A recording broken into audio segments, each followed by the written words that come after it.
in order to develop an effective value proposition, you really need to answer the question, value to whom, instead of, is this valuable?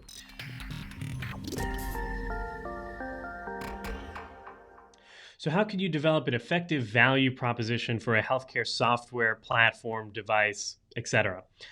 Well, as I've mentioned several times before, and we've actually covered this on the podcast a few times in some episodes on value assessments and return on investment and the like, specifically in healthcare. The idea here is that in order to develop an effective value proposition, you really need to answer the question, value to whom, instead of, is this valuable? In healthcare, you've got the four stakeholders or potential stakeholders. You've got patients, providers, policymakers, and payers. So the 4 Ps, if you would, of healthcare.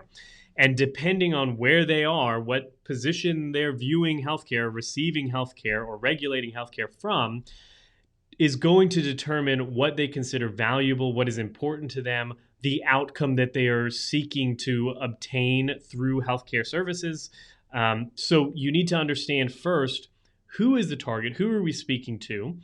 And then once you have that figured out, you can understand, okay, what is valuable to them? What are the pain points to them? How does this solution, this technology, this device, platform, whatever, how does this uniquely solve that problem? And is there a greater underlying value that is there that we may be missing if we were considering kind of like this broad idea of how is this solution valuable? You really need to narrow down value to whom. Once you get whom, you can figure out the pain points. Once you know the pain points, then you can figure out how this technology solution device is uniquely positioned to solve that problem or pain point.